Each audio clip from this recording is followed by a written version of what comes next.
Luke, second half, had a very nice game out there. What did you see from him in the second half? Seemed like, as you guys started to take more shots downfield, he got more comfortable, got more of a rhythm. Yeah. What did you see from him? Yeah, I mean, props to Luke, right? I don't think it's easy for anybody for their first Cleveland start to go into, Ohio State and in front of how many other people that was. So I think he played a great game, and obviously not the outcome we wanted, and just getting him settled in and just getting better every day. And like I said, hats off to him for coming in there short notice and being able to play a clean game for us. You guys, you have another year of eligibility left, right? I do, yeah. You've probably heard there was talk about maybe having a new football home for UCLA next year. Do you have a preference, SoFi versus Rose Bowl? Yeah, I mean, I love the Rose Bowl.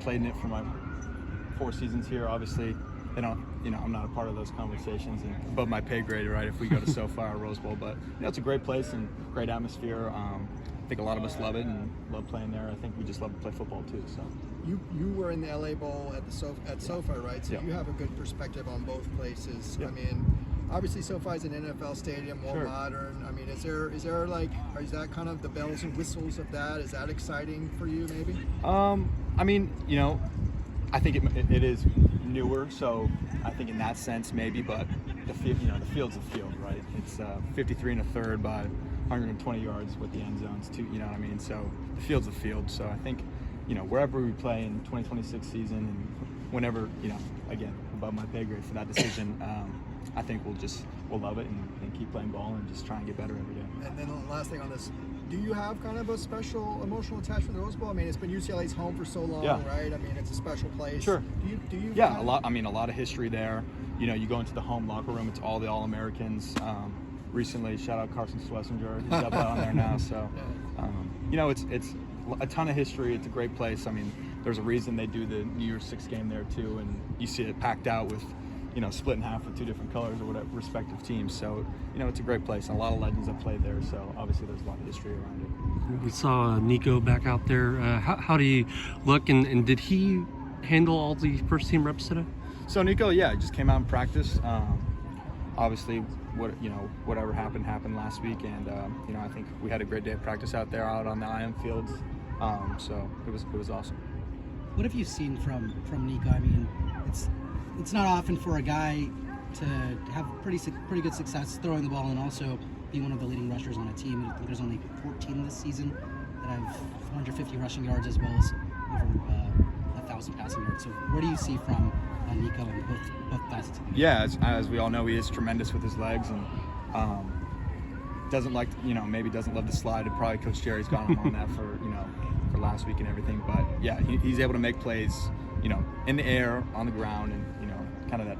I don't know how you classify QBs, dual threat, right? Everyone says dual threat, but he's a great competitor, great leader, great teammate. I couldn't say enough great things about him for this team. He came here with a lot of hype. What's something that you learned about him that you didn't know from the outside over the course of this year? Yeah, I think early on, just he's a very humble guy, right? Again, like you said, a lot of media talking about X, Y, and Z or whatever the fact, and you get to know him and you learn his story and what he's about and how he loves the game of football, and he's he's a great guy. I can't say enough great things about him. He's awesome. Great to be around for sure. What have you seen from the Washington defense? Yeah, I mean, great defense. Just getting into them, trying to get rid of that Ohio State game and get the bad taste out of our mouth. But physical, I think they broke it down today. A lot of penalties, so we just got to play clean game, and that's something that I know that we've struggled with as well. I had one Saturday too, so clean up the penalties for us and be able to play a clean physical football game. I think we'll have no chance of having a chance to beat these guys on Saturday and playing a great game. You guys scored a touchdown on the opening drive against Penn State. Haven't scored on an opening drive since. What have been the main focal areas for just getting off to better starts? Yeah, obviously starting fast, right? It's everything. It's tough when you coming out into a game and pop a 3 and out. It's tough for everyone on offense. It's you have a ton of expectations of how a drive's going to go, sure, and so obviously that's never fun. But I think we've done a great job preparing. Coach Jerry puts in a great game plan with everyone around him.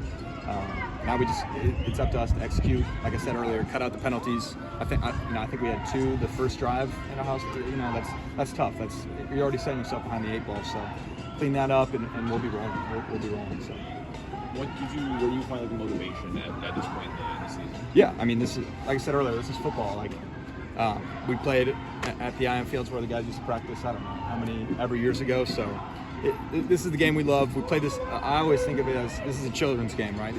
We're just big kids playing a kids game, and obviously as you keep rising up the ranks, you get compensated for it, and it's people's livelihoods and everything. But at the end of the day, it's a game. There's lines and a ball, and we just need to have fun and stay motivated. And at the end of the day, I think a lot of us are trying to make it to the next level, the NFL, and people are still watching the games, right? It's not just disregarding. So play for yourself, play for the university, play for the name on the back of your jersey. I think there's a lot to play for this late in the season, and great things happen. So we can go out there and win, and the 2025 season with 2 wins. I think that'd be phenomenal. So, Okay, guys. Thank you. Appreciate you guys. Thanks.